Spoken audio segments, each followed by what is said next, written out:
പുറപ്പാട് പുസ്തകത്തിലെ ഇസ്രായേൽക്കാരെ പോലെയായിരുന്നു ബുറുണ്ടാവൂർ ഉപജില്ലയിലെ വിവിധ ഇടവകളിൽ നിന്നും 2000 ചെറുപ്പക്കാർ ഞങ്ങളുടെ ബത്തലത്തല ഇടവകയിലെ ആതിഥ്യം സ്വീകരിച്ച് ഓഗസ്റ്റ് 7 അതിരാവിലെ ഉറങ്ങി എഴുന്നേറ്റത്. രാവിലെ തന്നെ 15 കിലോമീറ്റർ അകലെയുള്ള മിയാൻഡ്രിവാസ് നഗരത്തിലെ കത്തീഡ്രൽ അങ്കണത്തിലെ സമ്മേളന നഗരിയിലേക്ക് നടന്നു നീങ്ങിയ ഈ തീർത്ഥാടകർക്കൊപ്പം നടക്കുവാൻ ആതിഥേയരായി ഞങ്ങൾക്കും അവസരം ലഭിച്ചു. നമ്മുടെ CMI മിഷണന്മാർ സേവനം ചെയ്യുന്ന മഹാബുവിൽ നിന്നും മാനസാന്തര ശേഷം 220 കിലോമീറ്റർ നടന്നു വന്ന ചെറുപ്പക്കാരായ കൊള്ളക്കാരും സൈക്കിളിൽ വന്ന മറ്റൊരു ഗ്രൂപ്പും സമ്മേളനത്തിന്റെ ആവേശമായിരുന്നു.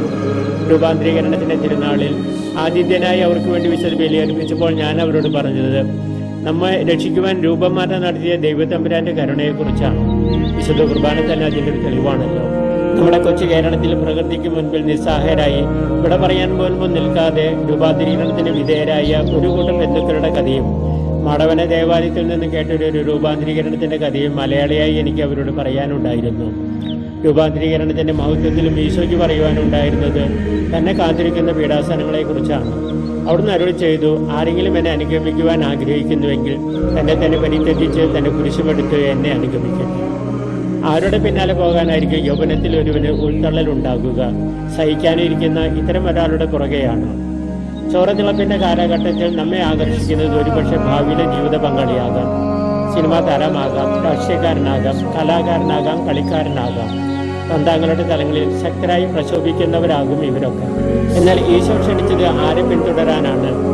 അത്ഭുതവും അടയാളവും കാണിക്കുന്നവന്റെ പിന്നാലെയാണോ? സമ്പത്തും സൗഖ്യവും വാഗ്ദാനം ചെയ്യുന്നവന്റെ പിന്നാലെയാണോ? അധികാരവും മഹത്വവും നൽകുന്നവന്റെ പിന്നാലെയാണോ? അല്ല.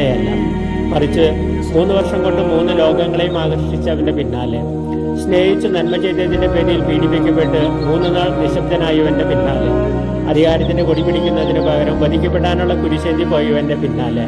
ആർക്കുണ്ട് ഇത്തരം ഒരു യാത്രയുടെ പുറകെ മറ്റൊരു കുരിശേന്തി പോകാനുള്ള ധൈര്യം? ഇത് യുവരക്തത്തിനുള്ള ക്ഷണമാണ്, ആഹ്വാനമാണ്.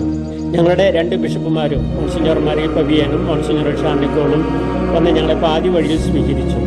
ദേശീയ പതാകയും പേപ്പൽ പതാകയും ഉയർത്തി സമ്മേളനത്തിന് ആരംഭം കുറിച്ചുകൊണ്ടാണ് യുവജന സമ്മേളനത്തിന്റെ ആദ്യഘട്ടം സമാപിച്ചത്. മഡഗാസ്കറിൽ നിന്നും ഫാദർ ജോൺസൺ തളിയത്ത്.